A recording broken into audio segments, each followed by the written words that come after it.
Qu'est-ce que ça vous fait de savoir qu'il y a des adolescents qui vous lisent? Bah, ça me fait super plaisir déjà.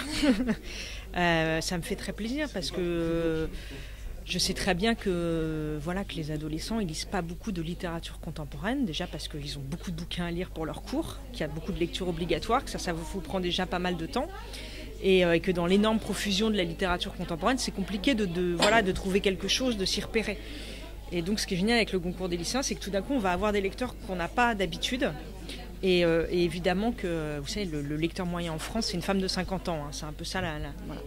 Et donc c'est génial parce que tout d'un coup, c'est des lectures complètement inédites. C'est un regard complètement nouveau sur mon travail, qui n'est pas le regard des journalistes, qui n'est pas le regard des lecteurs professionnels, qui n'est pas le regard des adultes, même si vous êtes des adultes, mais de jeunes adultes. Donc, et puis surtout, vous êtes les lecteurs de demain, quoi. Donc c'est génial. Moi, j'adore. Et donc, arrivé à la fin, j'avoue que j'ai pas vraiment compris pourquoi une fin aussi brutale. Vous parlez de sa mort? Oui, pourquoi une mort aussi brutale alors que pendant tout le livre, on est vraiment accroché au personnage? Bah, fallait bien terminer, quoi.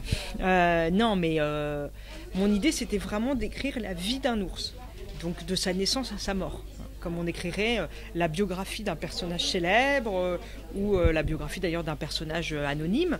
Enfin, il y a plein de livres qui racontent des vies d'individus, de gens. Et moi, je voulais raconter la vie de cet ours. Donc, je raconte sa naissance, un peu tumultueuse. Et il fallait bien que je raconte sa mort. Et moi, justement, ça me semblait pas très brutal parce que je me dis, cet ours, il aura quand même connu plusieurs siècles, traversé des océans, passé entre les mains d'un montreur d'ours, d'un vendeur, d'un entrepreneur en combat d'animaux, dans un cirque, dans un zoo. Enfin, il aura quand même une vie très mouvementée. Et il arrive au zoo, pour moi, il est vieux, il est fatigué.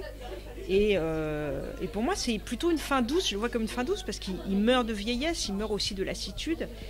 Et il meurt aussi parce que toute sa vie, il a eu un rapport assez singulier avec les femmes. Il a une histoire avec les femmes qui peut jamais vraiment assouvir. C'est toujours compliqué quand il trouve un peu de ses sœurs chez les frics du cirque, chez les monstres du cirque.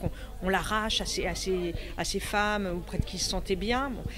Et c'est un peu comme s'il se disait, quand cette femme elle descend dans la fosse du zoo et qu'elle lui dit voilà, moi je voudrais être toi, enfin il y a cette espèce de rencontre, il se dit bon bah finalement il pourra rien m'arriver de plus beau après ça. Voilà. J'ai rencontré cette femme, il y a un amour impossible entre nous, mais il se dit bon bah c'est fini, comme quand enfin j'en sais rien, mais j'imagine des gens très très vieux, fatigués, qui vivent un dernier grand bonheur et qui se disent bon bah maintenant il est temps que ça se termine, quoi.